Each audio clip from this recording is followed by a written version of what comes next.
live, the Coffee and Biscotti Show. I'm your host, Crew Mel Bellissimo. It is Friday, January the 14th, at least in Ottawa it is. It is 12 p.m. EST, and wherever you are on this great globe floating in the universe at incredible speeds, I hope that you are doing well and had an awesome week. I feel fresh, freshly shaved head. I wish you guys all, I said this before, I wish you all had smell-o-vision because I'm smelling fine for my guest today. I am excited for a lot of reasons. This is week 2 of the Wolfpack. Team Wolfpack, my friends. Team Wolfpack is an online community. Yes, Poutine Nation, I took a bath and everything, baby. I even shaved. Look, I got myself fresh for you. See, that's how much I love you, Josh. I'm excited because of Team Wolfpack. Team Wolfpack is an online community that I launched January the 1st. And what it is a group of heart-centered business leaders, mostly here from the Ottawa region. And essentially, I started it because I wanted a place to connect with people. And I wanted to provide them with a true body, mind, spirit experience. I wanted them to grow. And I wanted to be able to do this, excuse me, together. We're in a pandemic. We're in the 4th lockdown here. And there is so much divide and so much separation in the world. And so what I decided to do was become part of the solution and not be part of the problem.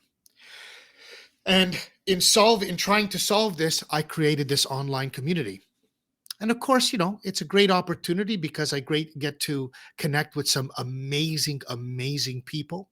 People like Rob Meredith, Albert Wong, Daryl Bandoro, Luke Maller from the Movement Company, Paul Newton, Tuan Nguyen, all these guys, Josh Leslie, of course, who's Poutine Nation here on the show, our beloved moderator, who is really much more than a moderator. He's my lifesaver. That's what I call him. But I have so much to be grateful for in a time when things look pretty shitty. Like, that's the truth. Things look, we're in deep freeze here. It's like something like minus 24 today outside. And through all of it, guys, through all of the challenges, and, Josh has been working with me, and I've been trying to figure out the back end of some of these sites that I'm using and online platforms, and holy Lord Thunder and Jesus, am I learning at a snail's pace? But I'm doing my best to really really put it together, because I'm just one little guy on this huge ball floating in the universe. And of course, Decorous Life now has an upgraded website. So if you get an opportunity, please go and check out decoruslife.com. Got asked a question last week, what is decorous? And the word decorous is the Latin word for beautiful. And as you can see from my handle here on Twitch, it's Coach or Crew Mel Bellissimo. Bellissimo in the Italian culture, in the Italian language, means the most beautiful. And so therefore, I decided to put the names together and said, what are people after? What are they after? Well, if you're like me, then you're after living a beautiful life. And what a great segue into today's show. I told this gentleman that I'm going to try to make him blush, because I always give a blush throw, and you guys know it, but I have to tell you why it's easy. Today, it's super easy to give a blush throw, because when you speak to this man, when you look at this man, there's this energy about him. There's this energy of wisdom. There's this energy of, you better shut up and listen to what this guy's got to say. because he's got a ton of experience. And what's most amazing to me, and this is an honest truth about why I'm so excited about today's show. In the world of metaphysics, we're taught that we should speak to someone not directly to their person, but to their energy. Now, for some of you that may be going, what the heck does that mean? What does it mean to speak to somebody's energy? Well, the first thing I do when I'm listening to somebody is I stay really quiet and I'm really focused in on what it is that they are saying. Some of you may use the term active listener. So when I'm listening, sometimes it'll feel like something popped into my head for them to say, for me to say to them, rather. And of course, all of this really all comes back to one concept, this idea of self-love, that you, if you love, and I'm speaking directly to you, if you love anybody on this planet, the best thing that you can do for them is become the best version of yourself so that you can provide those people that you love exactly what they need, not what you think they need. And there's a big distinction between the two. But how do you do that?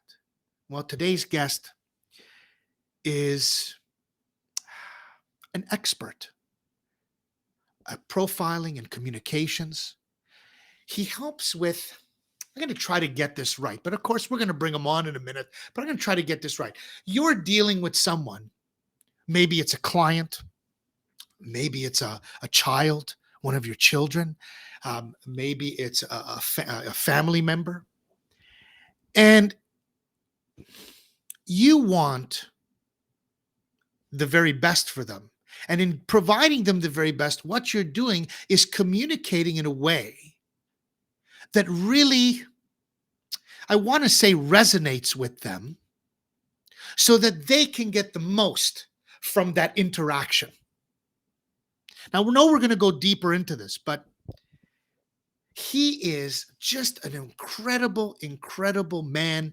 If you read my post, he's an international profiling and communications specialist. He's featured on national TV. The Guardian referred to him as referred to the UK Guardian as the leading authority on reading people. Listen to that, an authority on reading people. That's awesome. Everybody needs this skill. The entire world needs this skill.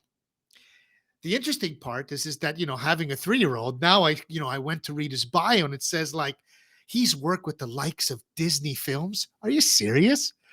Holy shit balls. He's worked with, huge companies like Gillette and high profile organizations, including, of course, that we're zooming to Australia today with the Australian Federal Police. So, first of all, I'm super grateful because it's some godly time in the morning in Australia right now. We are 12 o'clock Eastern Standard Time, and it's 10 after 4 a.m. Saturday, January the 15th in Australia. So I'm super grateful to have him on, and I just want you to know that I'm grateful to Bernie, who introduced us, who also introduced last week's guest. Bernie's been on fire with connecting some amazing human beings and allowing me the opportunity to meet such wonderful people and have them on the Coffee and Biscotti show.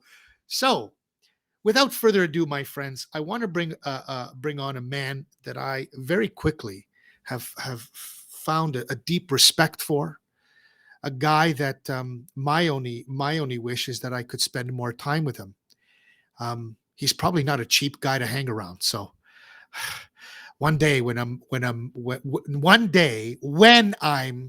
financially abundant, me and this gentleman are going to be spending some time together because he is what I call a first class guy.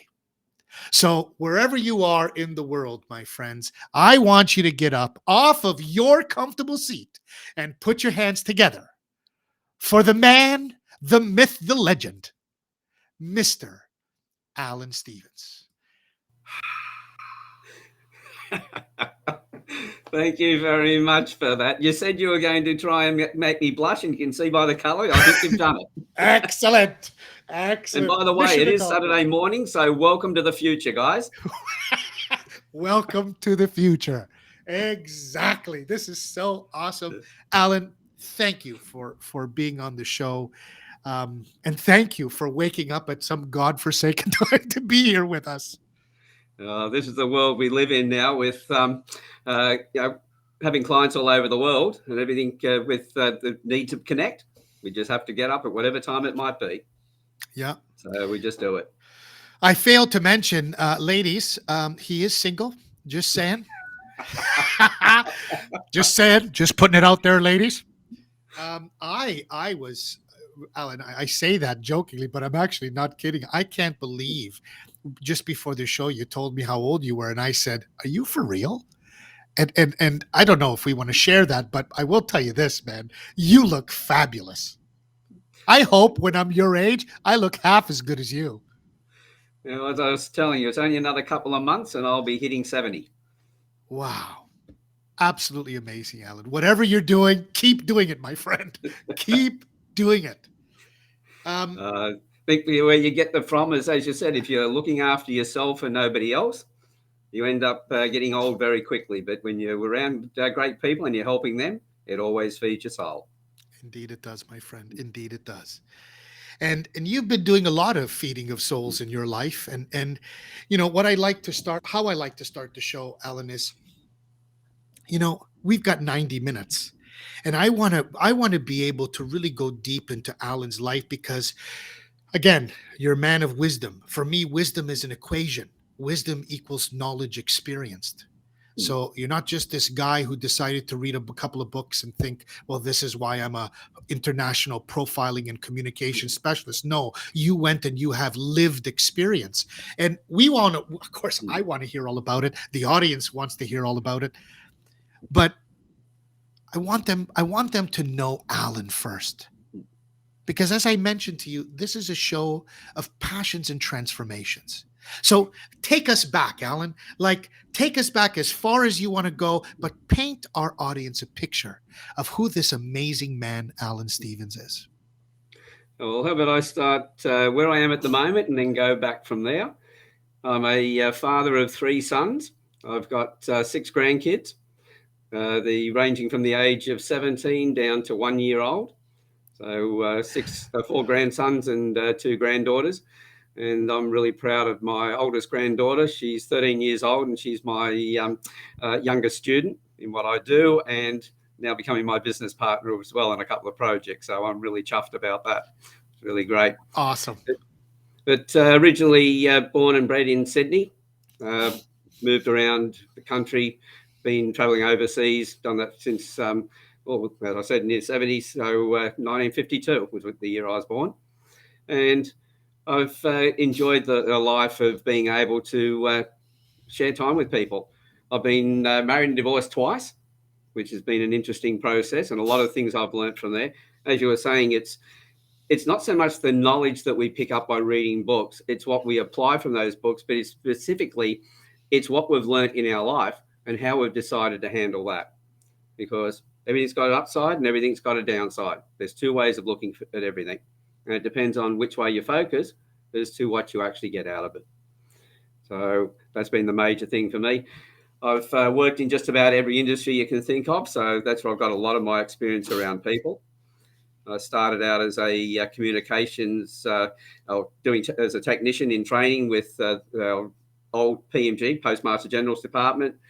In 1975, that became Telecom, and then in 91 it became Telstra. So I was in Sydney when I was in the PMG. I moved up to Newcastle when I was in 1975, the day it became Telecom, and I left them on the day it became Telstra. 23 years after I joined the department.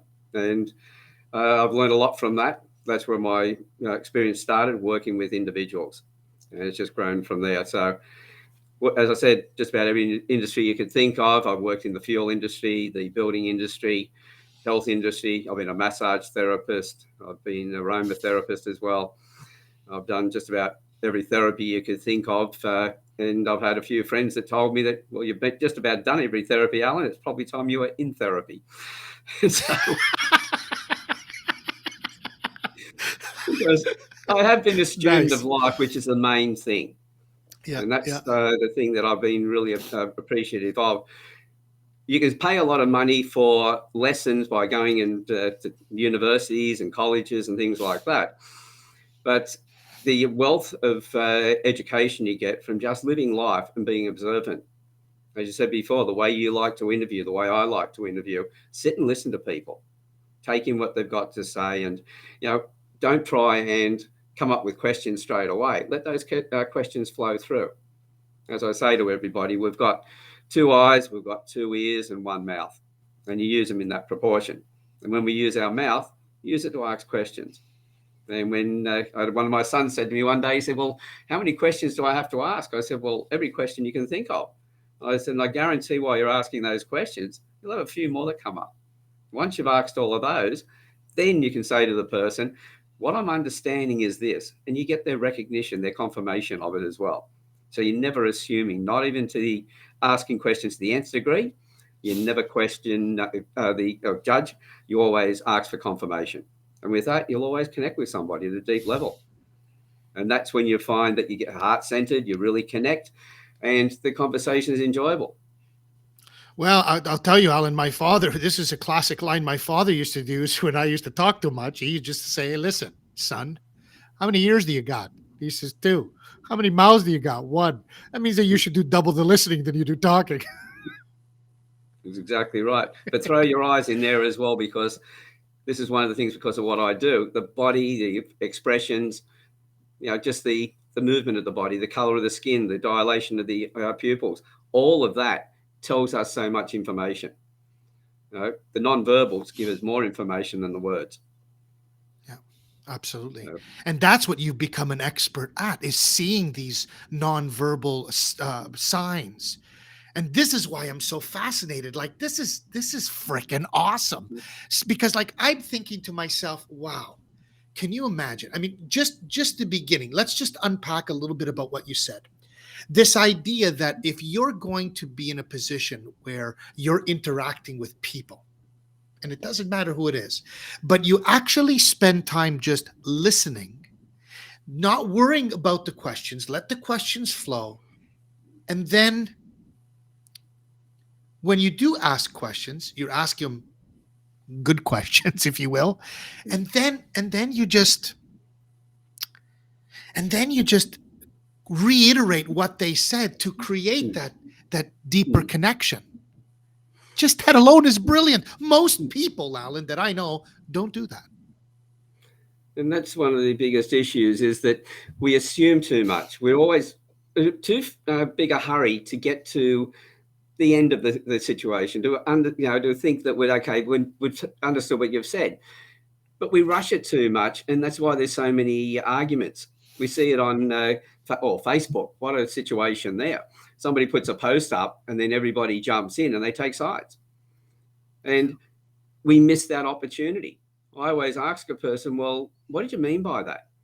So if it's on Facebook, I've picked up a lot of clients through this method.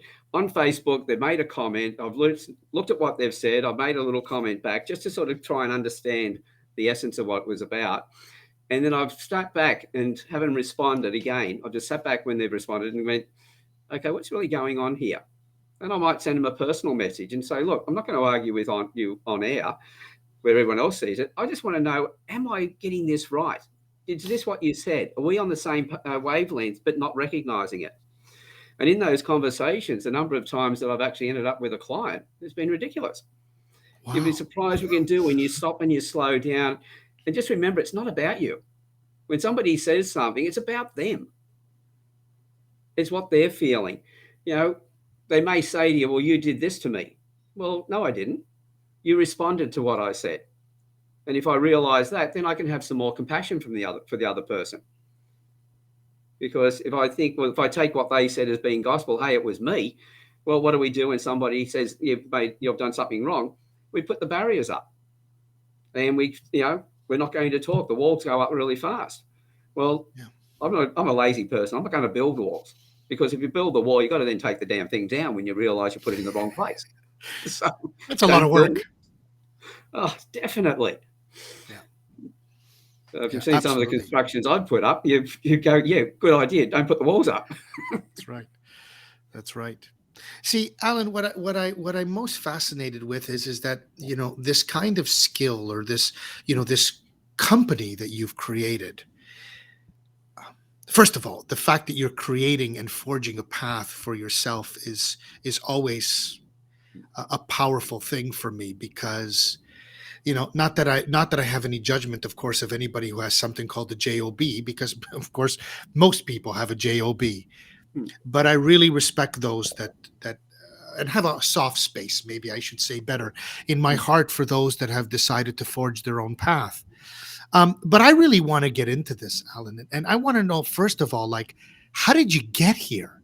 Like, how did this all come to be? It's not like you woke up, or at least you didn't wake up when you were 3 years old, like, a famous football player or something, and says, "I want to play football my life." How did all this come to be?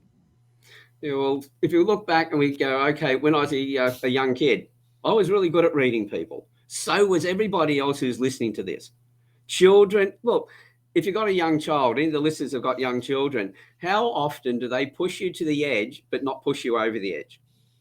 They're reading you all the time. They read your body language. Reading people was, in essence, something that everybody had when we were young, but it's something that most of us lose or forget over time. Because if we're not practicing something, it's like a muscle. If we don't work out, our muscles atrophy. And a skill also does the same thing if we're not applying it all the time. Now, every child is graded, or except for a very few with particular conditions, are very good at reading people. We need to be able to recognize their facial features to know whether we know that person or not. Then the next thing is to be able to pick up the emotions through the Mhm. expressions, through the body language, because that's our survival. If we went back to tribal times, we didn't have communication, we didn't have words, and so they had to be invented.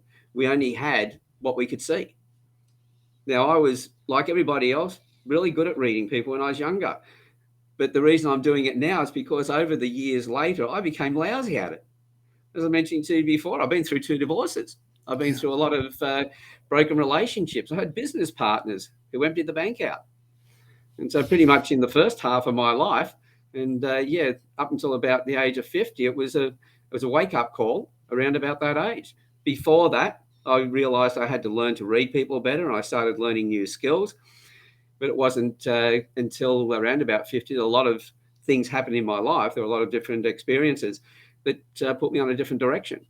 And instead of looking inside, it's all about me and how could I improve my life and everything else. I realized that it was through the connection with other people, being able to read them, know how to change the way I like to be spoken to match the way that they wanted to be spoken to and treated. The end result was I was going to get a different result from them very quickly. And that took me a while to realize.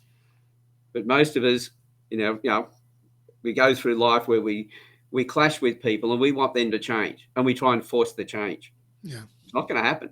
Yeah. But that's one of the Great. things that I realized. So, yes, I had to learn through, well, SOL, School of Life. I had to have a School lot of of hard life. knocks and everything else. And I'm afraid I was a bit of a slow learner. I had quite a few knocks where I then repeated those knocks. I had to go through the same lessons until the little neon light went on and said, Alan, about time you had a different look at this, except in a different way. And that was the big changes for me. Yeah, this is so great, because, Alan, when I was studying metaphysics with this esoteric school in Toronto, we talked about what they called the 12 physical dimensions. And it went through the process of how our life really goes. 0 to 3, we're getting used to the fact that our spirit if you believe or subscribe to the philosophy that you're a spirit having a physical experience, then what happens is that in the dimension of 0 to 3, you're just learning that you have this power tool that moves you through the physical world. But then as you go on, 3 to whatever it was, 3 to 6, you're starting to develop more motor skills, and then when you're a teenager, deeper and stronger emotional connections to yourself and others.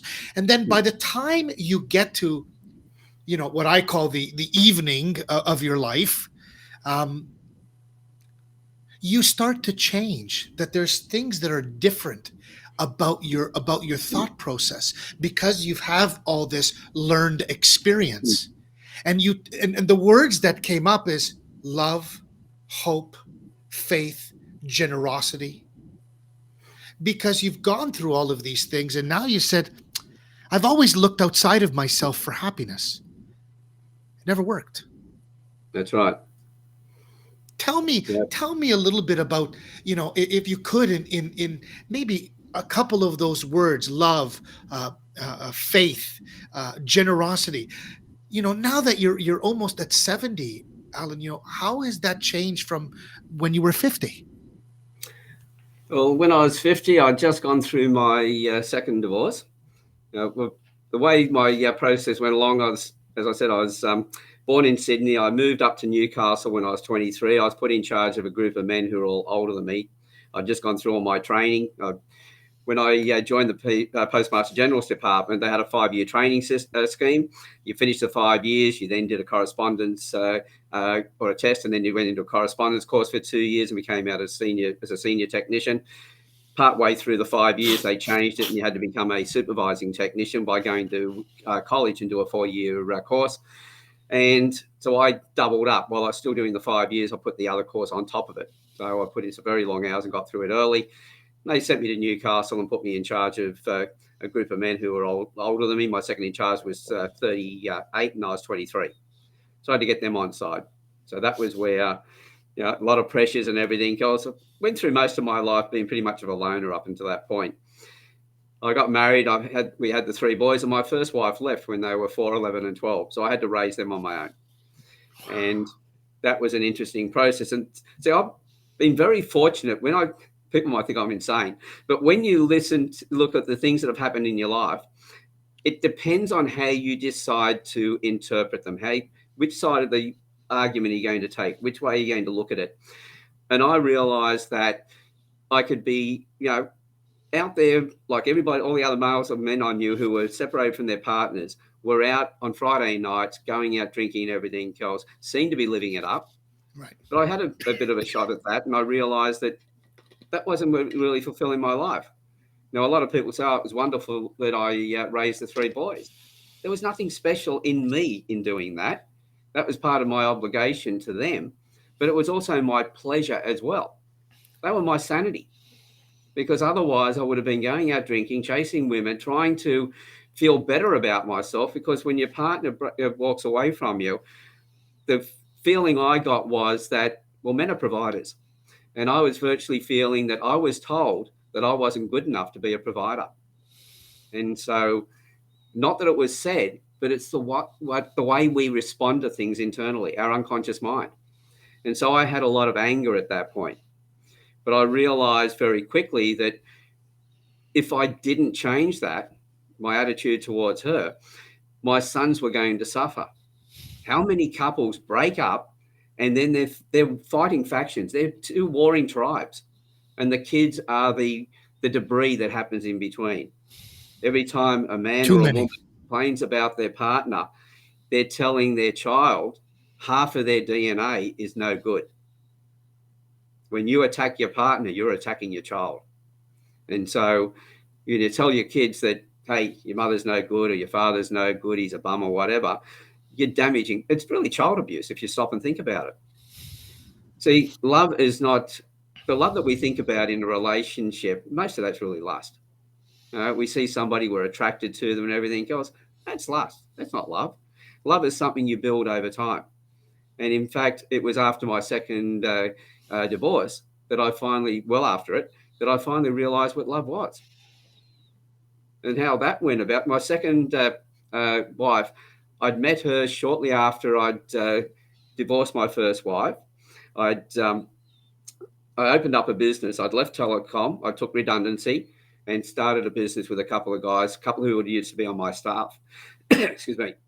And Caroline actually ran a cafe across the road where we started our business. And I'd met her and a partner she was with at the time. And it was about 10 years later, I'd ran into her in a cafe, and we came and we sat down, we chatted, and she asked me a few questions. She needed some help with a question her father had. He was living in London. One of his mates wanted to come to Australia and import. And so I tried to help them out, and one thing led to another, and we got into a relationship and got married. That was virtually the love of my life. That marriage was it had more power to me, more feelings, more attachment than the 16 years I'd had with my first wife. And to have her walk out, that was the second time a woman had said to me, in this particular one, you can imagine we were sitting there one day and she said, look, can you come and have lunch with me?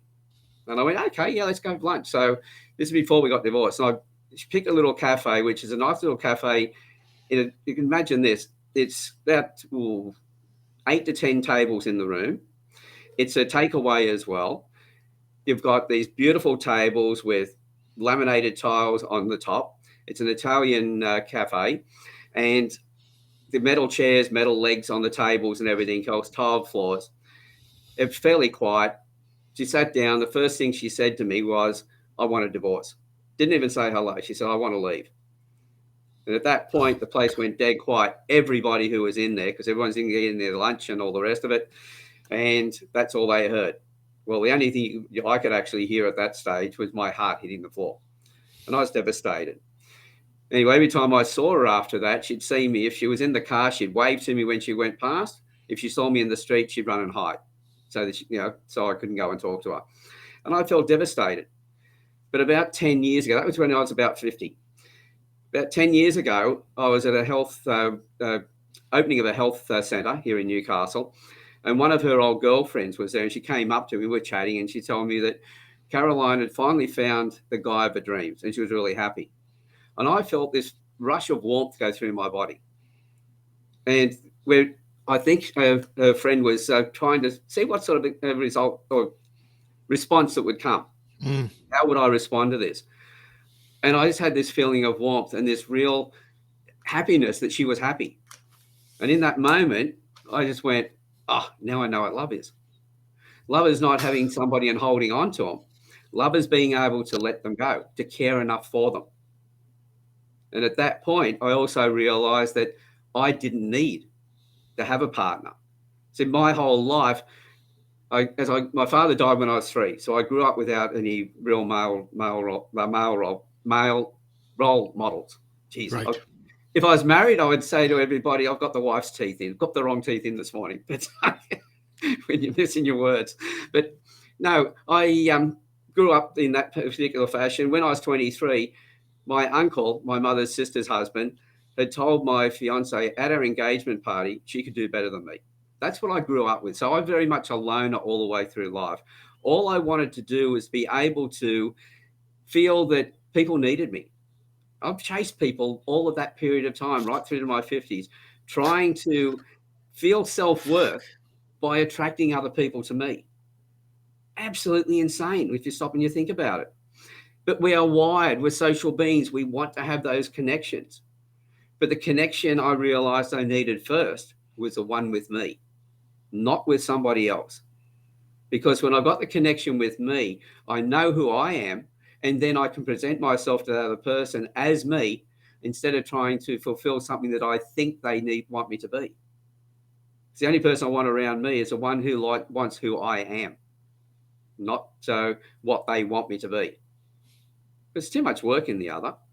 As they say in that, just be yourself because everybody else is taken. And it's absolutely true. So at that point, in that moment, amazing. I just realized that this was something that, great, now I could really connect with people. I could feel for them and without feeling a jealousy. Because a lot of people, when they break up and they find their partner finds a new partner, they get angry about it. Well, that's your problem. That's something for you to deal with. That's your feeling of loss about your life, not your partner's. Don't put it back onto them, because while you're complaining about your kids, or about your partner to your kids, the end result is they're not going to be happy at all. If you keep bagging your partner, sooner or later you're going to lose your kids. Do you think by bagging your partner you're going to keep them? No, you're not. It may seem that way at first. You might alienate them because they'll listen to you at first. But people, children, as we're teaching them as they're growing up, it's not what we say, it's what we do. As we get older, we start listening to what people are saying, because at school we're always told, listen. And so, but all of a sudden, as we keep doing it, after a while they go, hang on, what I'm hearing is not right here. You're talking this all the time, but I'm picking up something different. And so you will end up damaging your relationship with your kids while you're trying to pull down your ex-partner. And this goes for both men and women. When my first wife left, she used to see them on a Friday night, so at least I used to be able to go out and have a few drinks with the mates, and then I'd get them back on Saturday afternoon. And she said to me one day that she wanted more time with them. I thought, oh, great, hopefully I'd have the weekend to myself. Well, that was one weekend a fortnight. All she did was take the 2 one-days over each second week and put them together as one unit. But I realised that I was still happy. I was happy I had my sons there, and especially when one of them, about the age of 18, in his high school, just about ready to finish his year 12, he stopped in the doorway going out off to school that morning, and he turned around, he looked at me, he said, Dad, I just wanted to let you know that we're lucky to have you. This is coming from my 18-year-old son. I went, what? What's this about? He's like, no, just wanted to let you know we're really, my brothers were happy to have you. And I went, well, what did that come from? I said, your mother and I are separated. He said, yeah, but we've got 2 houses to go to, and neither of you bag each other. And I said, well, what about all your mates?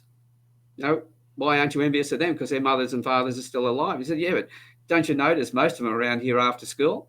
They don't want to be at home because their mothers and fathers are fighting all the time. And that's when I realised that I didn't have to be in a relationship to be happy. The happiness had to come from me. So that was the beginning of the light starting to come on. But of course, things happen around you and the light fades a little bit. So another lesson's got to come back later on and turn the light back on. It's like the dimmer switch gets turned back up again and you start to realise a few things. And so for me, it's been a slow progression over those times. But people will say, have you been a good father? Well, you'd have to ask my sons on that one. I can't answer that question. It's like if somebody asks me, well, are you a good man? You tell me. You watch my behaviour, see what I do. 2 people can look at me and see me in different lights. Who's right? Well, they're both right in their own reality. Right. I'm still the one person. So there's those things to think about. But I realised then after I got married the second time, and my youngest boy at the time was about 16 years old, and he'd moved back with his mother when he was about 14. And the end result, he was fighting with her all the time. And I was going out bush, spending some time with the Aboriginals, and I'd come back, and then I started taking him out with me. So when he come back home to his mother, he was very respectful to her. Within a week or 2, he's fighting with her again. Now, the Aboriginal side of things, there are 3 pillars they live by, and that is love, humility, and respect. So when you're out there with men who are treating everybody that way, it rubs off on everybody else around them. And as I said, kids, even at that age, learn through observation more so than what you say. And so he would come back respectful. Then he'd start fighting with her. And she said to me one day, look, can we have a chat? Now, that was the first cup of coffee. And this is 14 years after we'd actually broken up. And we sat down, had a cup of coffee, then had another one. And she was telling me all what was going on. She said, what can we do? I said, well, look, if you realise I'm doing this and not for them and not for you, that if they don't love and respect you, how are they going to find the right sort of women in their life? They'll have my broken history of relationships because between the 2 wives, I'd had a lot of short-term relationships. And so I said, look, if you trust me to just get out of the way and let me do what I've got to do, I will make sure that they respect you. I know they love you. You've read that one wrong, because boys will always love their mothers.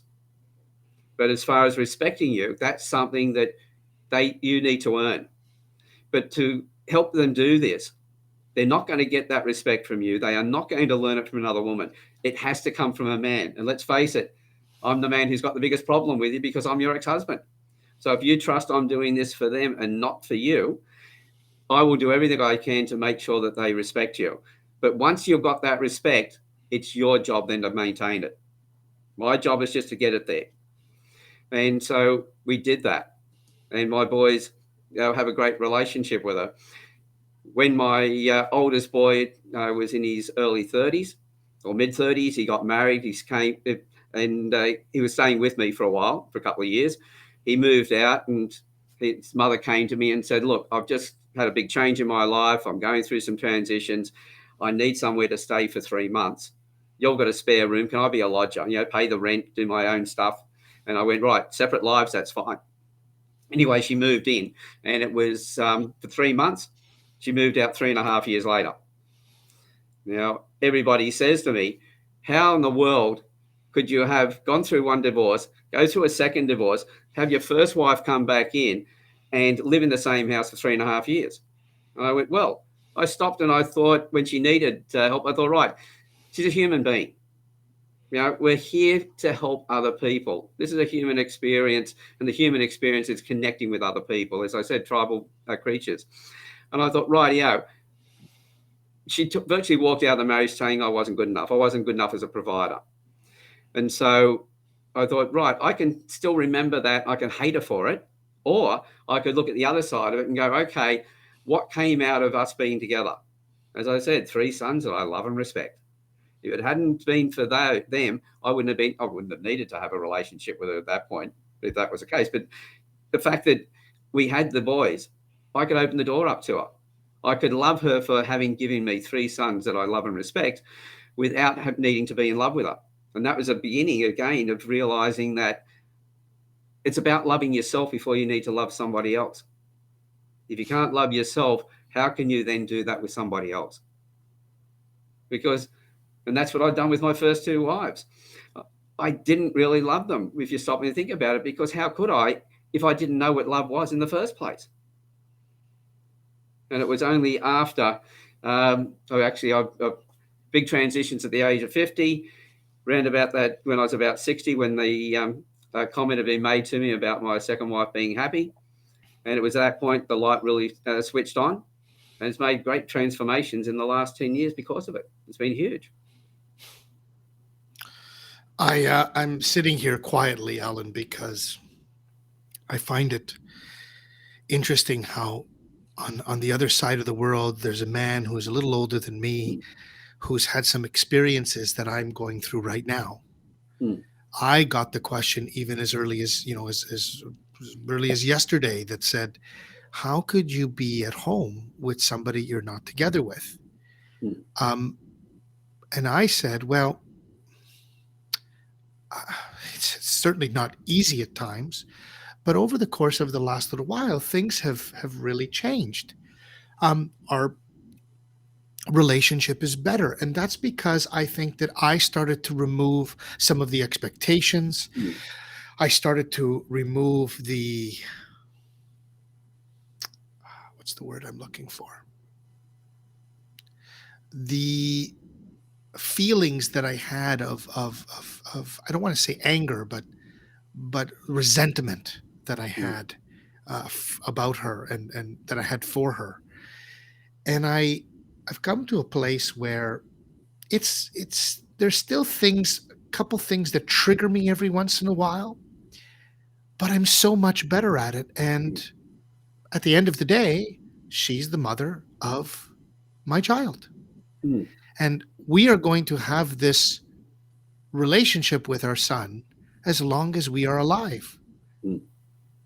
So I sit here totally engulfed in your words, because I wish people that what they get from all of this when you unpack it is actually quite simple.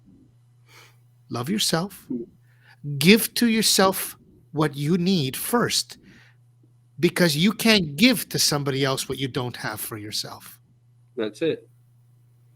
So if you And think, go ahead, ahead, go sorry. ahead. No, Yeah. please go I ahead. was going to say that, I work with a lot of people who are, they're volunteering for organisations, they're exhausted and everything else, and they got to that point and that they've, what do I do? And I go, okay, stop pushing, stop helping people. I said, it's time for you now to get selfish.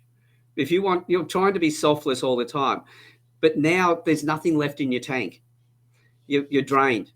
And Your there you cup is are empty. taking up space, trying to help somebody and not giving them anything. So you are actually robbing that person right now. You need to get selfish, step back, get your energies back so you can come back and be selfless. So being selfish, depending on the purpose of, if you're doing it just for yourself to keep acquiring and everything else, like a psychopath, for instance, the end result is that's wrong. But if you're pulling back to become better in yourself so you can then step up and help somebody else, that is a selfless act.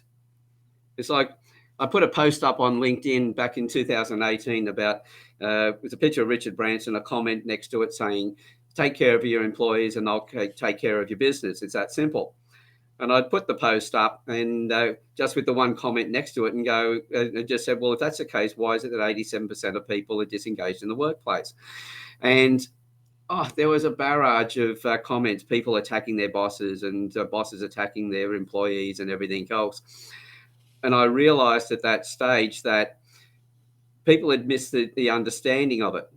See, there was one business owner who was having a go at another one. One was saying you have to have employees first, and the other one's saying no, you have your customers first. Well, one was a restaurateur, and the other one was a locksmith. The locksmith was the one who had said you got to have customers. Well, he started out as a single operator, Of but as I course. pointed out to him, you were the employee. If you had a bad day talking to your clients, what effect did you have on them? If you're in a miserable mood, cranky and everything else. So you should know the importance of how the staff feel. The other guy was a restaurateur. So you got to have staff before you can open doors up. So he was fine. He understood that. And they were at each other's throats for a while, but I let them go for a little bit. Then I stepped in and said, look, you're both right in your own world. And I made the response, this one, of an audio so they could hear my voice, they could see me, they get the tonality and everything else, because text on its own wasn't going to solve the problem.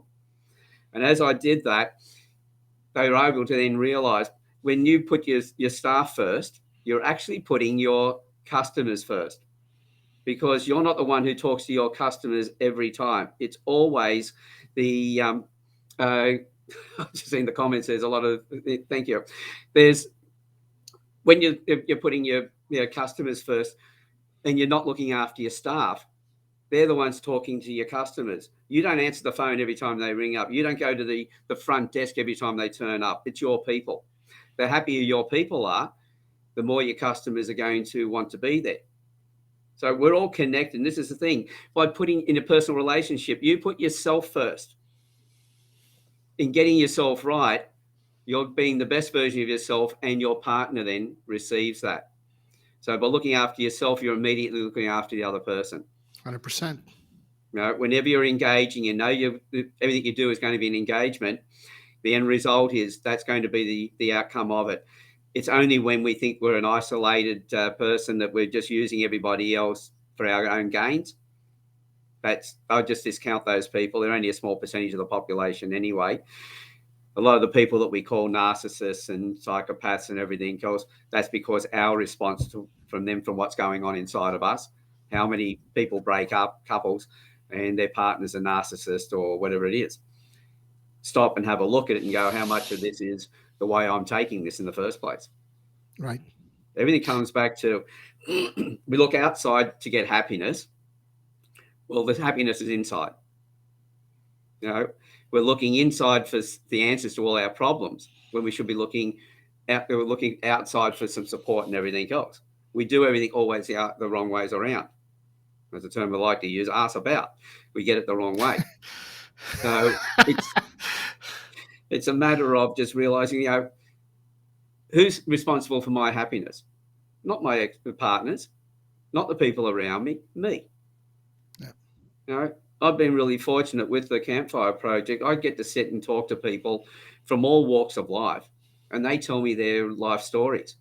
as I said before, with the 2 eyes, 2 ears, and 1 mouth, and that active listening, and waiting for the right responses and everything else, I get to hear people open up and really bare their souls of what they've been through. And in that, people go, "Oh, that must be hard work." I go, "No, it's the most enjoyable thing that I have."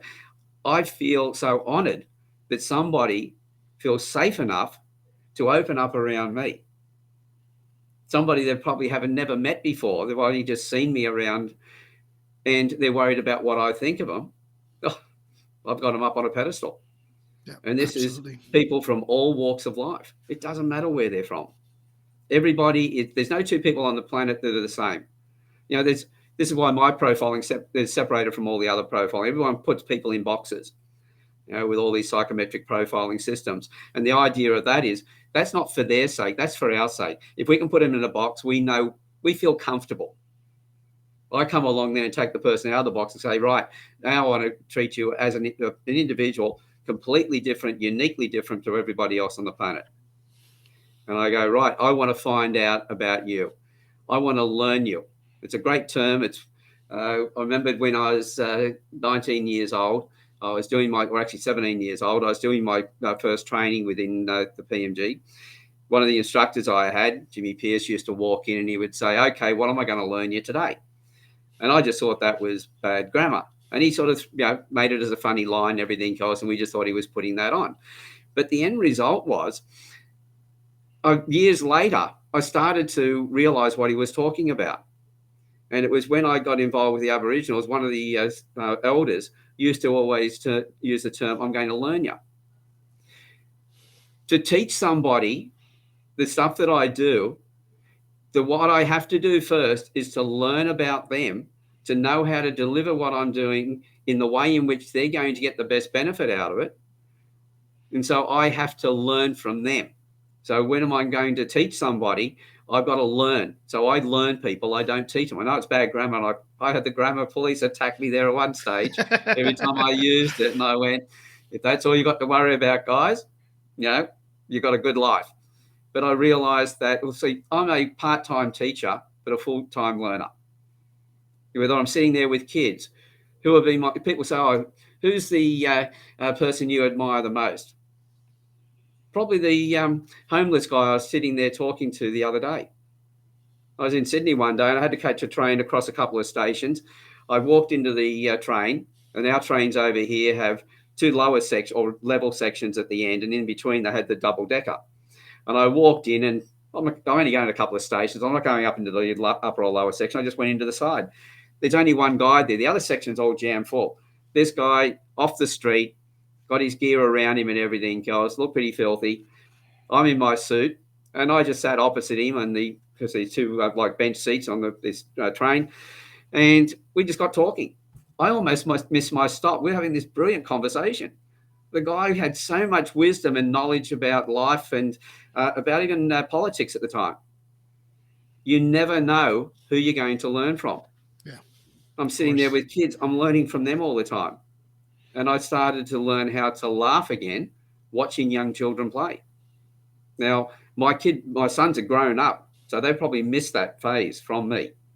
I didn't have that at that stage, but I'm noticing it more now, not just with my grandkids, but with other kids, other people's kids.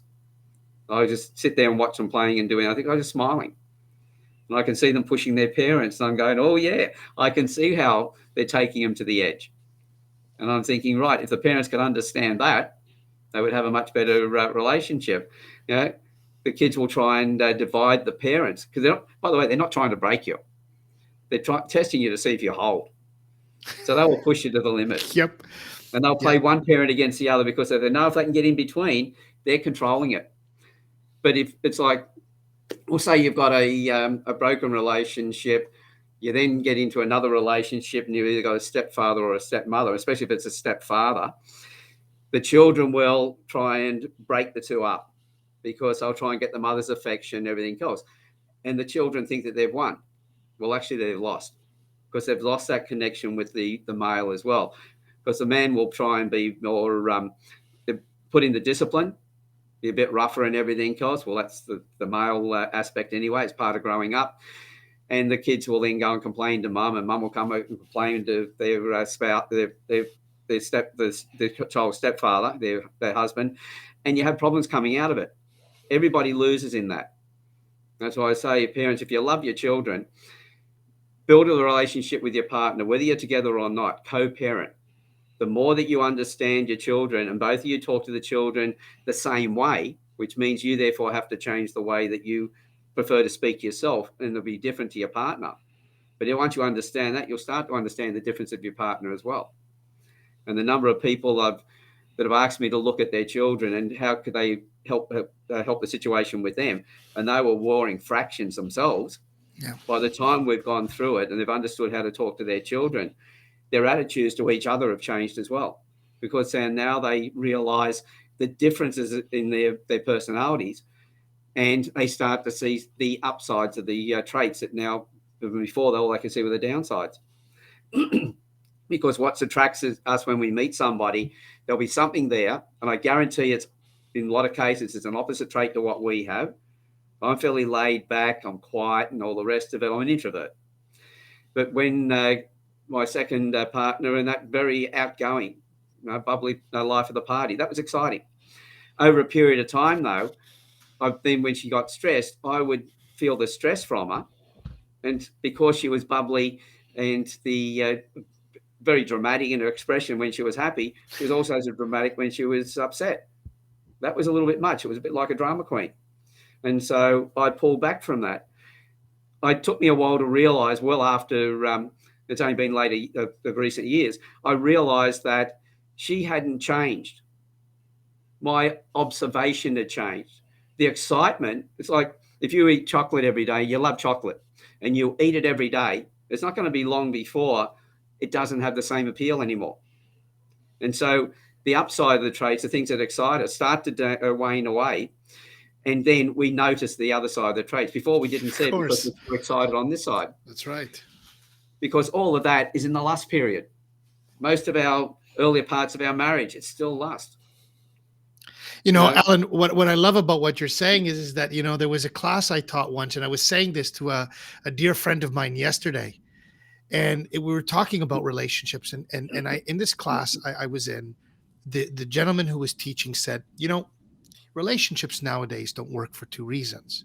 Mostly don't work for two reasons. And reason number one is we rely on the other person to make us happy. When they stop making us happy, well, that's the beginning of the demise of the relationship, because of the exact reason that you just said. You start to see the other qualities. The second reason is because most people will go into a relationship thinking about what they can get out of it versus what they can put in it. That's it. So, but my now where I want to go with this, Alan, is that I want to talk about this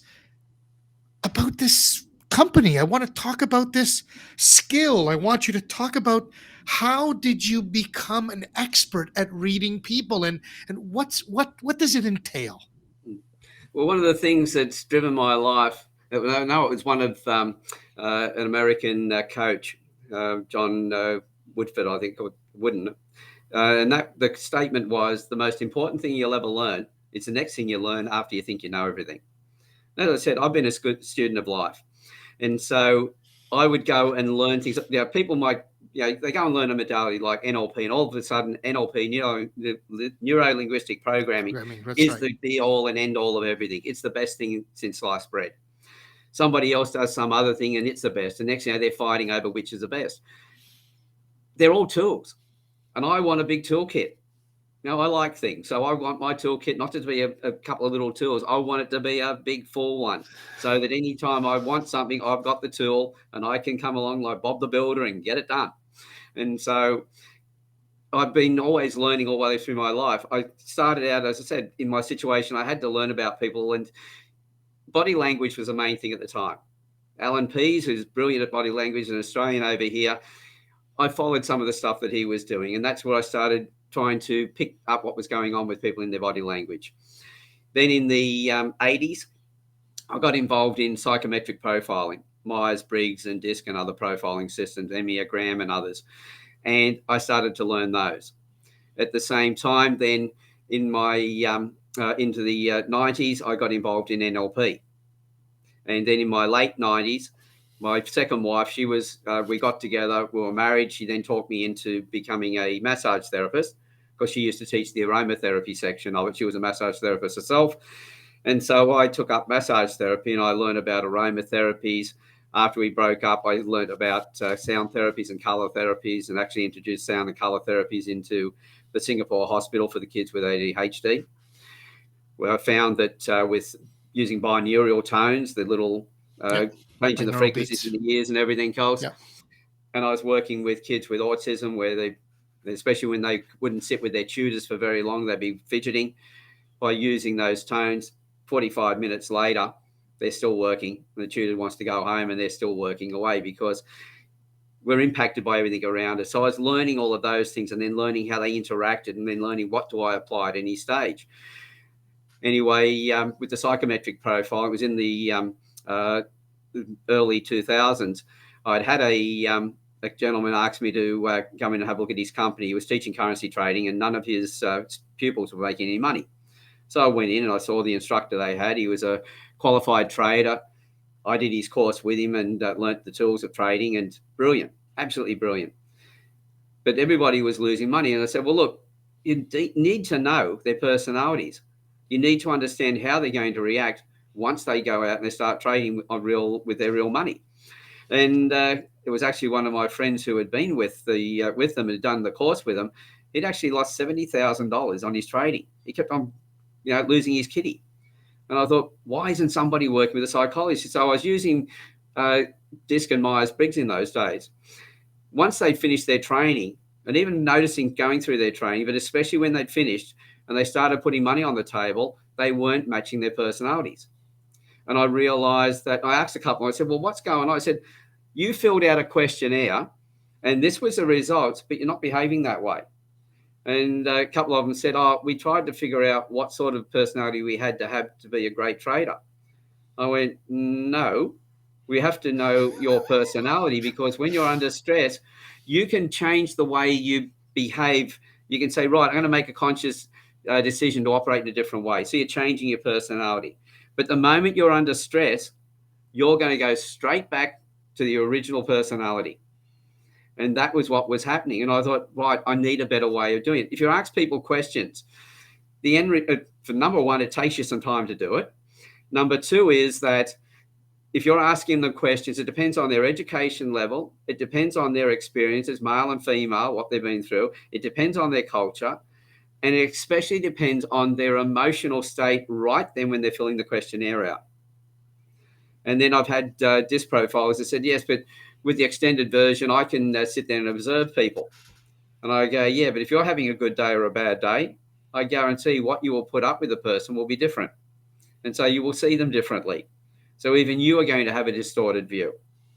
And I needed something that would take my emotions out of it. So I'm having a good day or a bad day, I'm still going to read the person the same way. At the same time, no matter what they did, there was no worries about the gender, their emotions, their age, or any other understandings. And by the way, I'm not knocking those other systems. DISC is absolutely brilliant in sales because you want to get a quick read on somebody. You don't want to know them to that great depth. You just want to be able to get a general thing and knowing how to talk to them. Right. But if you really want to turn that into a long-term relationship, the next step from there is to actually take them out of that box and treat them as an individual. Find out their depth. Because in doing that, that will get their loyalty to you as well. Because you notice when somebody's really focusing on you. And you think about how you feel inside, because we all want to feel that we belong, that we contribute, that that we're wanted, that we have a place. It's the same in a love relationship. It's the same thing with your employees. That's what they want from you.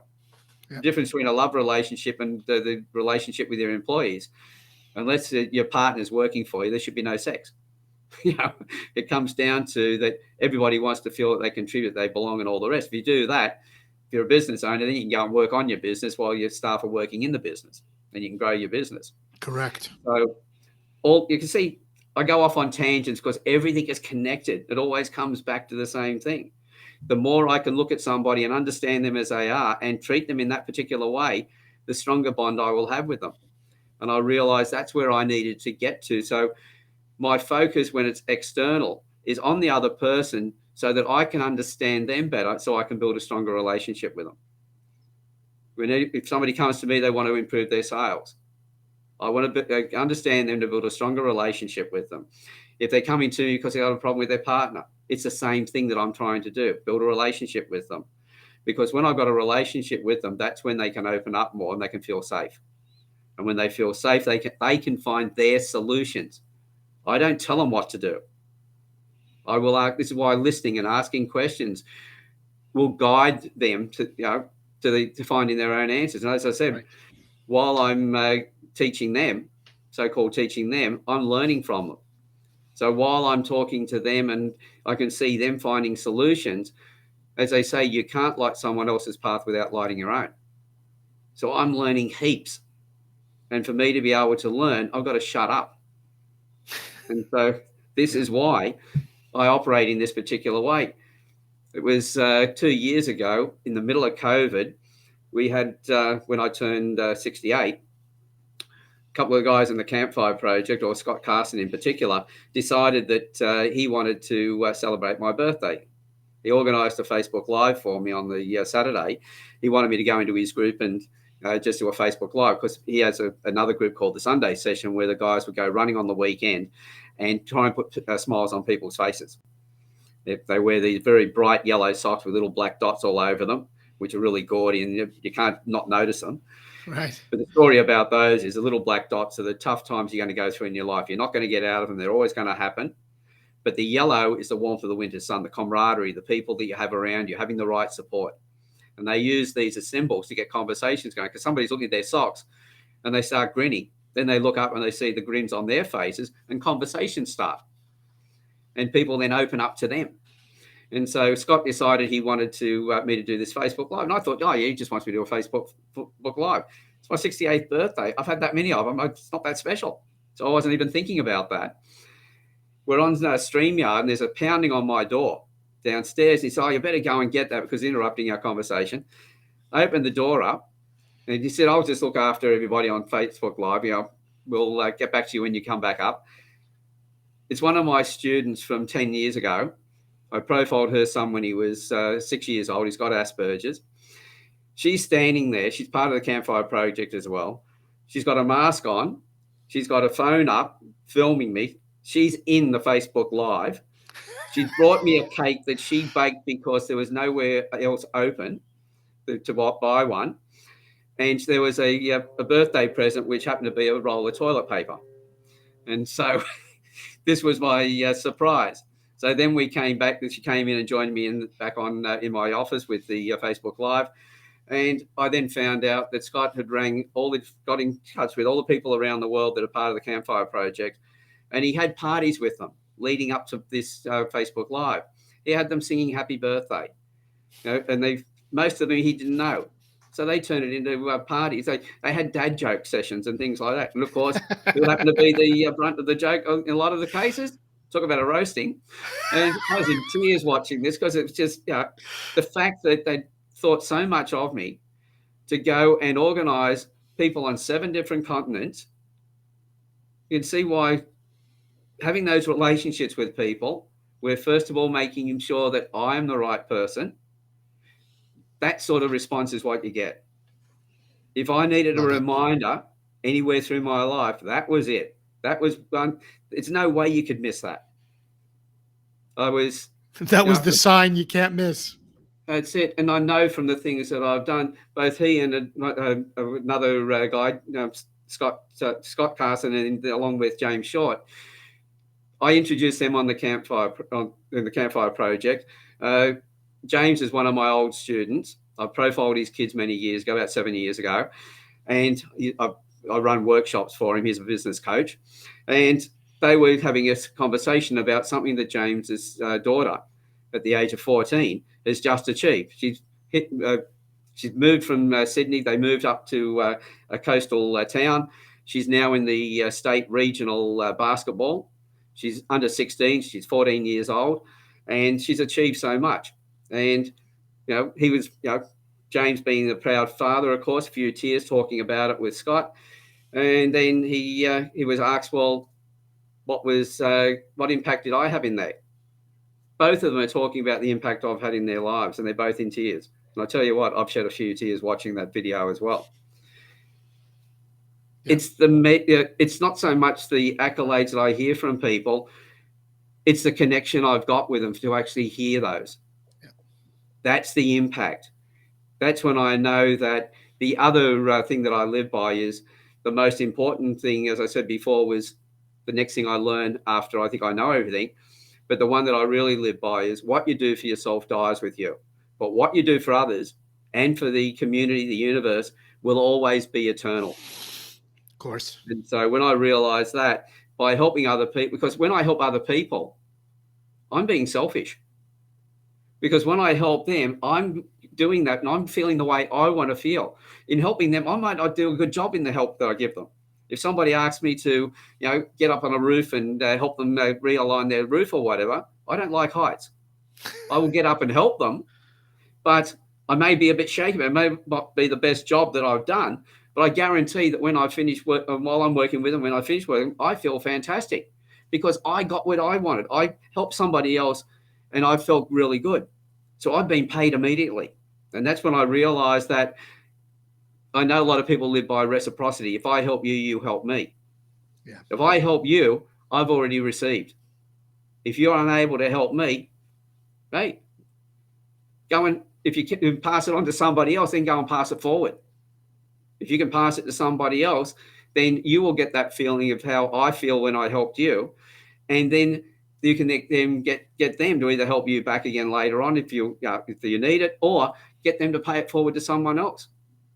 Because at the end of the day, the more people that we help always comes back to us. That's why the hashtag We Together with the Campfire Project, everything is together. The group started as a men's group originally for men, a safe place where men could come and sit and tell their stories. But I've had women in there from day one. I didn't advertise that I had women there. They looked at the membership, they would have seen the women's names, but I just wanted it so that the men could step forward. And I knew the women who had come in, like that mother, Kylie Hutchinson, the one I mentioned before with the birthday party.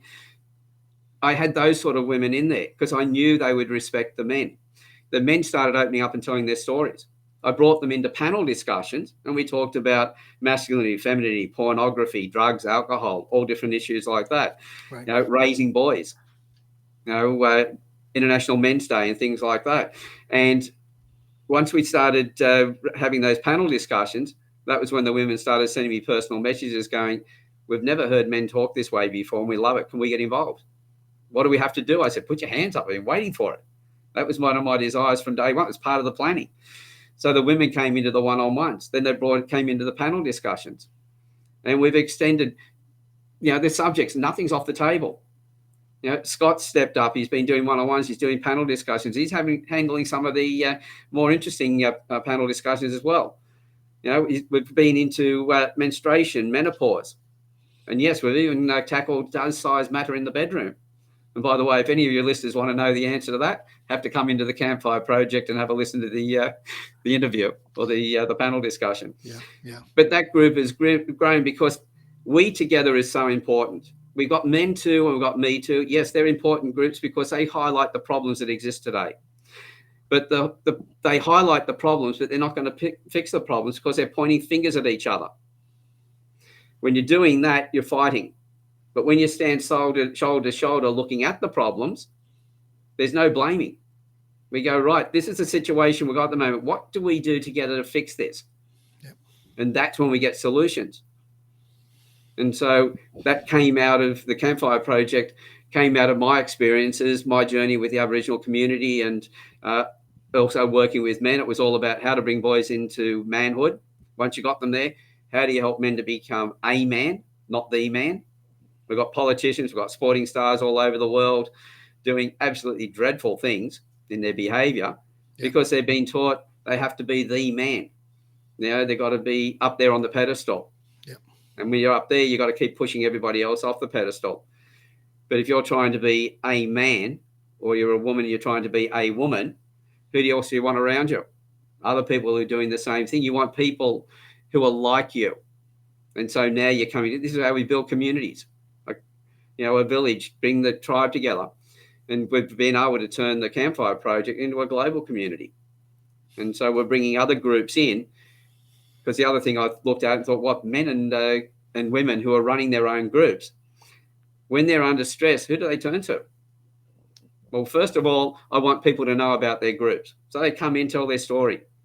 What's been their journey? What's their group all about? What can people get out of that? And I facilitate those connections, so everybody who's in the Campfire Project can also find out about their groups. And please go and join those groups. But it gives, like, coaches who are and therapists, etc., if they come in and tell their story, people who are in the Campfire Project can listen to those conversations and work out, yeah, I do need a coach, and I feel safe with that person. I understand them. So they then go and talk to that therapist or that coach. So we're making those connections. But the people who are running their own groups, especially when we bring them into the panel discussions, they get to know each other and they build bonds. So if one of them's got an issue going on in their life, they can call the others and have a chat there. So even bringing tribes together, as I say, in life, a tribe's made up of about 150 people. Over 150 people, you don't really have strong connections. So once you've got a tribe, if you're building a business network, for instance, you might have one with 150 people over here. You may have another, then you build another one over there. But you use the connections through those, so you can get to tens of thousands of people and have relationships with all of them, but through that process of that connection with all the others. And in that way, you build a community that's massive. Right. And so I thought, and that has impact, right, Alan? That they're coming, getting this energy, and then sharing this energy that they receive with their families and their communities. And energy grows. When we take it, as they say, you can't create or destroy energy, it only converts. And that's virtually what happens. When you got people starting to change the way they're thinking, changing the way they're feeling, they're changing that energy, the negative energy, into positive energy. And the more happy you can feel, without putting on being silly about it and forcing it, but just stopping and allowing it to come in, it becomes a true happiness, and it grows. Now, every thought we have creates a chemical reaction in our body. Now, I've had a few doctors say to me when I've said, look, if we just change the way we're thinking, we're going to change our immune systems. I've had a couple say, oh, that's rubbish. And I go, hang on. If I came to you with a problem with my kidneys, for instance, would you give me a pill for my liver? No. I said, why not? Because that pill is designed chemically and that to connect with your liver, not your kidneys. And I went, okay. So you're telling me the tablets I'm taking are all different chemicals? They go, yeah. And I said, well, if every thought we have is a chemical reaction, then anger and happiness are not going to be the same energy. They're not going to be the same chemical. Correct. Because let's look at the way our body reacts. We're happy, our shoulders are back, and we strut and we flow when we walk. When we're unhappy or angry, and that we're bent over, or we're angry, we're like this. Blood's to our face, and we're ready to fight. we're looking for problems, and funny enough, what you look for, you find. So, Alan, let me ask you this, because I really want to know if you're working together with a client, how does it start? Because what I want to know is that I want this skill that you have. I want to understand it. I understand it, again, from a metaphysical perspective, but I want to understand it more. I want to understand how to read people, how to be able to communicate with someone in a way that really builds that strong connection. Give me a little bit of what you would do in a one-on-one session. Right. Anybody comes to me, I even had a question the other day if I could do a workshop for their group, and, what would it look like and how much would it cost? That to me is a question like, how long's a piece of string? To me, that is, I don't know anything yet. You need to come and talk to me and tell me about, not even tell me what you want, but first of all, tell me about you. Tell me about your organization. So I only have one intent when somebody comes to me wanting me to give them advice or answers, is to shut up. Just go, rightio. I just want you to tell me, why have you come to me in the first place? And even if they're not quite sure, we'll fumble around. I've got a question which is sounds quite stupid, but if somebody says they don't know, I always ask them, well, if you, what do you think it would be if you did know? That just gets the brain working, and I'll fumble around. And the first part of the conversation can be really messy. It doesn't matter, because it depends on where the conversation goes to and we get to the results. So if they come to me for a result, I need to make sure that journey flows so we can get to the results. I can't take them straight there. As I said, 2 eyes, 2 ears, and 1 mouth. Sit in that position and find out, okay, what exactly is going on? Tell me how's that impacting and all the rest of it. I'll ask a few silly questions that may get them generating some more. And I'll keep listening and keep taking it in. And I'll reframe things back and go, well, am I getting it right? You're telling me this. Is that right? Can we go into that a bit deeper? So all I'm going to do is keep trying to discover and learn as much as I possibly can. And then only at that point do I look at it. I have a master course that I teach people. I've got an online course that people can do where they just do it at their own pace. And of course, they're going to do it at their own pace. And I realize that if I'm doing a master course, I'm taking them through a set procedure, what they're going to get. They all get the same manual, but I deliver it to them, especially when I'm in small groups or one-on-ones. I deliver it to them in their style. If I've got somebody who needs to have all the information first, they need to research. I go, right, here's the book. This is a section I want you to go through this week, and we're going to cover it when we get together next week. So between now and the next one, I want you to go through this session. Somebody else, they want to be held by the hand all the way through. So I'll go, okay, and I'll take them through each of the traits that we're looking at one by one. Everything I do is designed around that other person. And to work that out, as I said, I've got to shut up and I've got to learn them first. I've got to learn about them. And once I've got that, then I can deliver to them. And people say, well, what does a training with you look like? Well, right. Infinite number of responses to that one. But what's it going to look like to you? You tell me what you would like it to be. How do you like to learn? How's the best way for me to communicate with you? Because I'll use whatever language is needed. I'll make it extremely formal. I'll make it very laid back. The structure is going to be built on you, not on me. Yes, I've got a nice hefty manual there with, and by the way, I'm quite proud of that. It's just short of 100,000 words, and a major contributor to that has been my 13-year-old granddaughter. Wow. Because as I said before, she's my youngest student. Started when she was 11. And the way she learned, she'd picked up her father's manual. He works with the federal police, and she'd read through that. He complained to me that they couldn't watch the movies anymore because she kept on profiling the actors. And so I went down and saw her, asked her if she wanted to learn. She said yes, so I gave her a master manual. It turned up, it was on Christmas of 2019. It turned up the day before they flew out for Helsinki, Finland. That's where her mother's parents live, her other grandparents. And so I thought, 11 years old, novelty's probably worn off by the time they get back 5 weeks later. Message from Dad when they landed in Finland. Didn't watch any of the movies on the flight going over. All she did was read the manual. And when she wasn't reading the manual, she was walking around the plane profiling the passengers. So she was having a ball. Amazing. Yeah, that's awesome. So when she came back, she knew all the traits. So the questions she came out with straight away was, if you got this trait and you got that trait and you got that trait, what would happen? So that became her homework. And for 2 years, on every weekend, we get on Zoom, because she's now over in Perth on the other side of Australia, because her dad got a different posting. And so while we've been doing that, the stuff that she's been putting together, one of the things I realized I have all the technical knowledge. I could make that manual at a really high technical level, and ego and everything else comes into it.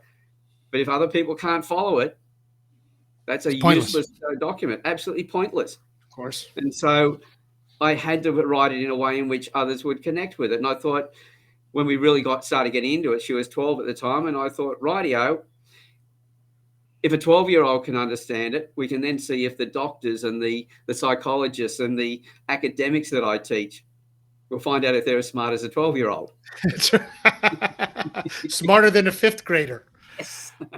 Absolutely. And so And that's where that's come from. So she's my business partner now on a couple of projects. We're putting some flashcards together, picture on the front, the visual feature that we're looking for, and then on the back, what that trait means, how to read it, and how to speak to the person. And so I told her I'm doing the hard part. I'm finding the pictures and I'll tell her what trait. She's done the text on the back. And Awesome. they'll be going into production shortly. So they'll be used in trainings, and they'll be hopefully, because one of the things, two boys that I trained before that, they were 14 and 15. And one of them, the 14-year-old, is a bit of a larrikin.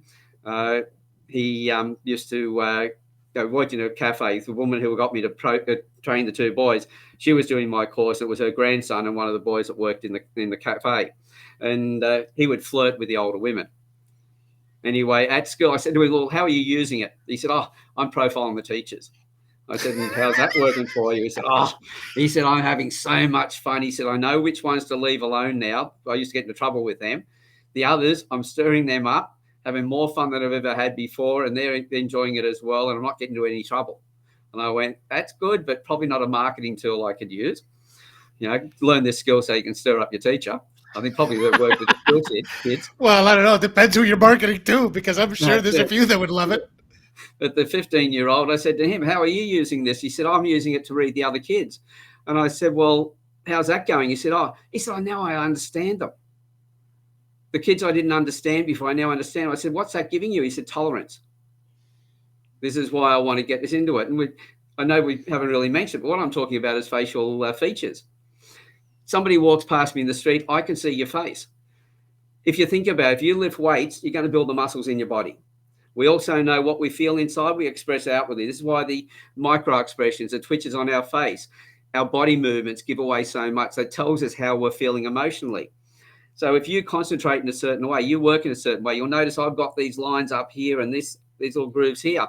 This is because of the way I concentrate. So every time I'm working, I'm pulling an expression. So same as building the muscle in the arm, I'm working these muscles over and over and over. So the ridges and crevices I got on my face are a history of how I like to think and process. My personality, not my character, but my personality. The old thing of bumps on the head phrenology was about what people, psychopaths and things like that, criminals. That was about character, which was debunked anyway, but that led on to neuroscience and other investigations. So it had its place. But the facial features, this is just a science. This is biology. You do something physically, you're going to see the results in your body.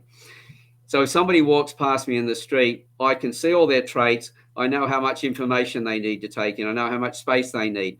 I knew the first time I saw your face that you have a dry sense of humor. So the conversation with you was going to be quite easy and flowing. I know that when you feel things inside, you're going to feel them inside.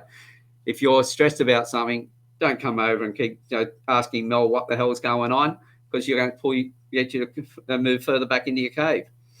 So if I know that, I know how to say to you, look, Mel, I can see that something's going on. Is there anything I can do to help you? Is there something I've done? No, it's not. Is there anything I can do to help you? No, it's not. Okay, Mel, I know you need to work on this yourself.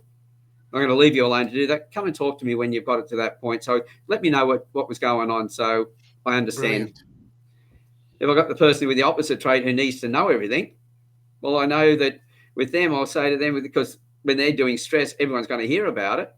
I'll only have one statement with them, and that will be, look, I can see, I can hear things are going on. Is this something you want me to fix, or do you just want me to listen? Right. That was one thing that I never learned when I was younger in my previous marriages. If I'd known that, because both of my wives were more what I call dramatic appreciation. So when they were expressive. When they did stress, they were expressive. If I just said to them, look, do you want me to fix this or do you want me to listen? If they said they wanted me to fix it, either one or two things would be there. One, it was something they thought that I could fix because I'm a fixer. Or two, I'd screwed up in the first place. It was my responsibility to fix it anyway. If they had said to me, no, I just want you to listen, then I would have known that this is something they needed to do. If I cared for them, I would hold their space, let them rant and everything else, knowing it's got nothing to do with me, and not take any of that on. Yeah. And that person then comes back later on and goes, thank you, because they didn't want me to fix it. They just wanted me to listen. Yeah. And Just so wanted to be the by reading somebody that way, you can change your connection with them and you get into that deep connection. But I also know how much information to give them. Do I give them the overview? Or if I start to give them the overview, I know with some people, they're just going to stop on that point and want to know the nth degree, everything about it before we go to the next one. Excuse me. So, and then if I've got all those traits, I've got an understanding of how somebody is. I'm working with about 68 traits in total. But as somebody walks past me, all I need is the first 7 or 8 traits, 6 or 7 or 8 traits, because that'll give me the bulk of their personality. I look for what stands out the most in someone's face. What stands out second? How does that second one moderate or enhance the first one? If I've got somebody who's got dramatic appreciation and they've also got what I call a physical motive, like yourself, when you receive information, you've made your mind up about it, you've made your decision, just give me the best way to do it and get the hell out of the way and let me get it done. So I know that you've got physical motive. I've got a little bit more towards the mental motive, and which means that I want to look at all the different possibilities before I make my decision. So on that one trait, you're going to be faster than me. If you also have the fact that you just want the overview, you're going to make your decisions on less information. If I'm more analytical, I'm going to need more information. I want to think about it more. So I put those two together. Do they moderate and enhance? Third trait, within the first, as I said, 6 to 8 traits, they're the most extreme on your face. I've got the bulk of your personality. And I get that as fast as you come around the corner from, say, 10, 20 feet away from me. I'm walking towards you and you walk past me. I can sit down from that point, talk about the hobbies and sports that will suit you. I can do that with a young child, even a baby when it's born, because half of our traits come from our parents and other traits we develop over time. So we've got our nature and we've got our nurture. Right. The nurture one's our response to our environment, how we choose. So when I look at that, I've got a young child. I can tell you the hobbies and sports that will probably suit them. I'll tell you what they're going to be like before they get to school. Are they going to fit into the education system? So we can stop over-diagnosing these kids with Asperger's and autism and treat them in the right way. Treat them in the way that they need to be treated. It's like that mother, as I said, profiled her son 10 years ago. She's still doing testimonial videos today because still getting results. And she's got a relationship with her son. And she talks about the entrepreneur mindship he's got and the things that he's doing that he never would have had on drugs if he'd been on the medications. And so with all of that, I've got that person's personality. Then next thing, before they get to their final subjects at school, we know what how they like to behave and everything else. We'll know the subjects. We'll actually know the careers that will suit them. And so we can give them some guidance to what career subjects they should go into. So important. So important. Everybody needs to hear this, Alan. Everybody needs to hear this. Everybody needs to be involved in this, because our entire lives are about, and all of our traumas come from interactions with others. That's right. Relationships are the foundation of everything we do in life. Everything. And so if we can find we know the career that will suit us and we find the subjects, we're going to be happier at school. We're going to be more productive. The teacher's going to be happy because they're going to be recognized for being better teachers. The principal is going to be happy because they have a good reputation for the school because kids are leaving there happy. Yeah. They find the career that they love. They start working in that career. They're going to be happier at work, which means the employer is going to make more money because when your staff are happy, they're more productive. If they're happier at work, they're not going home and whinging to their partners and getting into fights then because one keeps coming in and you're always complaining about your work. Why don't you change your job? And next thing you know, they're at each other like this. Well, that doesn't happen. And if they're happier as a couple, their kids are going to be happier. This is why, as I say, it's a foundation of everything. It's pretty much the answer to everything. It's not the overall answer to everything, but it's the foundation that everything else gets built on. So right, I don't have competition in anything I do. Yes, I've got other profilers out there. There's other face profilers. I've connected with the best that I've been able to find, and I've created strategic alliances with them. I don't believe in competition. I believe in collaboration. Competition is a poverty mindset. If you're worried all the time, you're undercutting yourself. You're actually trying to undercut the others. You're therefore undercutting yourself. You actually make a miserable life for yourself. But if you look at the collaboration, it's an abundance. So I've found some of the best around the world, and I've got great relationships with them. And it's all about what can I do with them to create something that's bigger than both of us that will then serve the community and the world even better again. So everything's on abundance. So this is where it all comes from. So when I've got that person and they're happy in their life, it just cycles around. And so if everybody's happy, they impact on everybody else because we are each other's environments. They say, create a better environment. Okay, where's the environment start? Inside here. You can become the best person that you are, you immediately have an impact on everyone around you. Of course. And so that then flows on. Amazing. You don't have to go out and do magnificent things and big changes. You just have to make that little change. Change yourself to be the best version you can be. And that has a massive impact. That might just be as a father or as a mother, loving your partner and raising your children. Just doing that you think is a job. Just do that, because that will impact. Because you've heard stories of people talk to somebody who then they thought, well, they just chatted to that person, the person looked unhappy or whatever. What they didn't realize was that person was going to commit suicide, has now decided not to, and then they've gone on to do great things. Yeah, absolutely. And so you never know the impact you have. If you're looking for a return to know what you've done, you're doing it for the wrong reason. Just do it because it's right to do it, because you feel better about it, and know that that's flowed on. You don't need to know how far it's gone out, because once it goes out from you into someone else, it's their interactions and everything else that add to it. So it may not be just what you did, it's what everybody else has done, and it's added to that to go out to other people. Of course, absolutely. That takes the ego out of everything. This is amazing, Alan. I'm super grateful. I mean, you can't believe it, but we're actually past 90 minutes. It's amazing at how incredible the flow was, the information that was received. I mean, I hope that there's my VA who's on, and I hope he's taping some clips, because there's some like gems of wisdom over the last 90 minutes. Yeah. Poutine Nation, you know it, man. Boom. It was fire today. Alan, I have to say, what an absolute pleasure. I really think we need to have you back, because I think there's just more to cover. I mean, this is freaking awesome.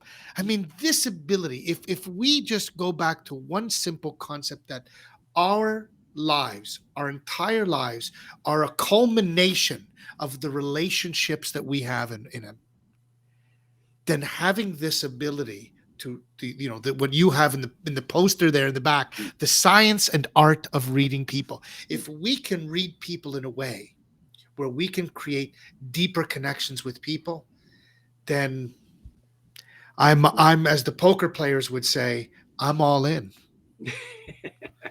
Excellent. So, thank you, Alan, for waking up so early to be with us. I'm humbled. I'm humbled today as the host. It goes both ways. Humbled today with all the wonderful information and all the passion that what's beauty for me is, and I've always said this in my career as a mixed martial arts coach, is that you take two people. One person does the job because they're doing it for the money, and the other person does the job because they absolutely love to do that job. Who do you want to go to? And everybody will answer, I want to go to the person who loves what they're doing. Exactly. So imagine we can develop this connect. This is awesome.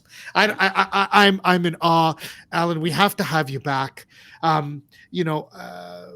Where can somebody start to get a hold of you, Alan? If there was interest, where could they reach out? Well, the quickest way is, we can see my name there on the screen, alanstevens.com.au.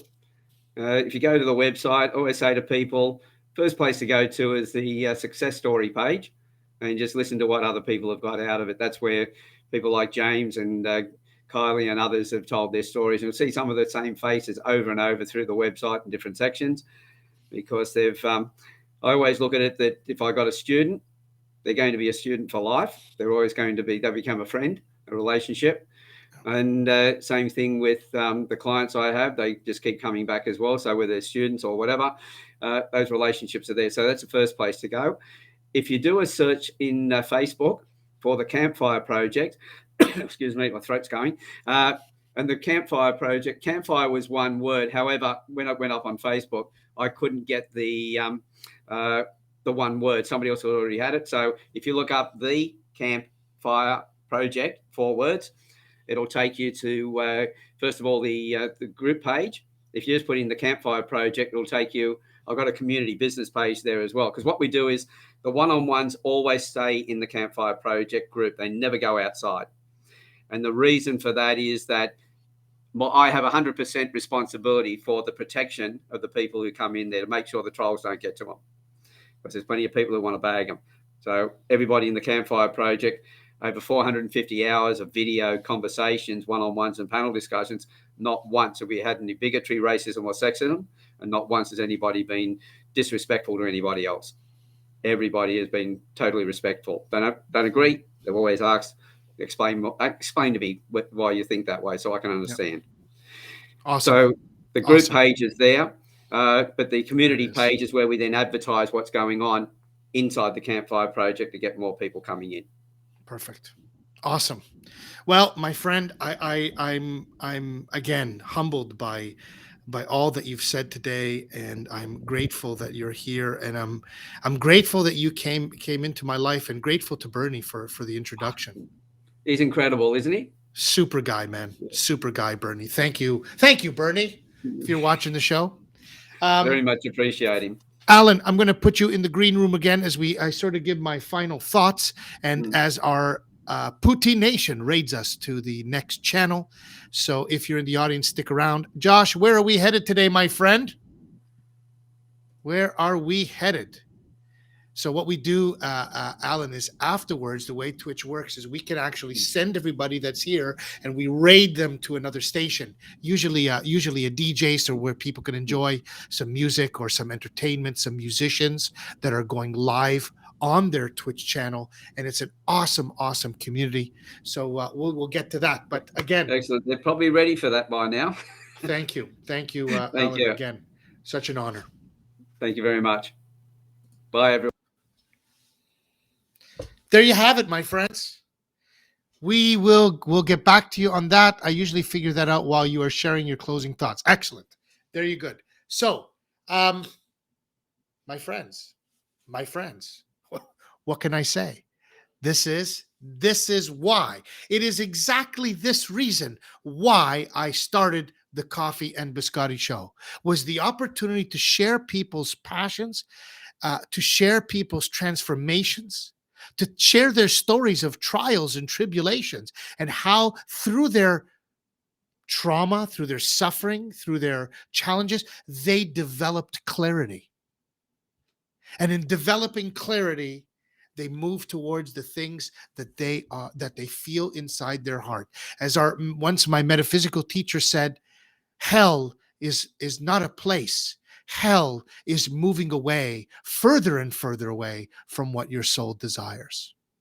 So love today, just absolutely love Alan. I'm telling you, man, the only thing that I wish is that he was closer to me. And secondly, that I could spend more time with this guy. I really want to know. I want to learn this shit.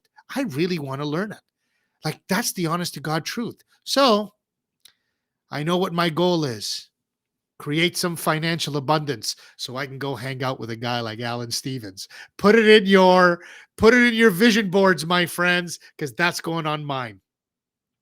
Next week, my friends, we have one of our very own wolf pack, Mr. Paul Newton, will be here with us. He is a very, very interesting fellow, helping people write books, helping people with TEDx talks. Super guy. Excited to have on the show. We will be here next week for the Coffee and Biscotti Show. Same time, or as the Batman advertisement, same bat time, same bat channel, my friends. So look forward to seeing you all next week on the Coffee and the Biscotti Show. Last week we just missed her, so going to try again. Off to see at Jeanette Music. Stick around, folks. Have yourselves an awesome weekend from my heart to yours. Much love, my friends. This is Crew Mel signing off. Coffee and Biscotti Show. See you next week.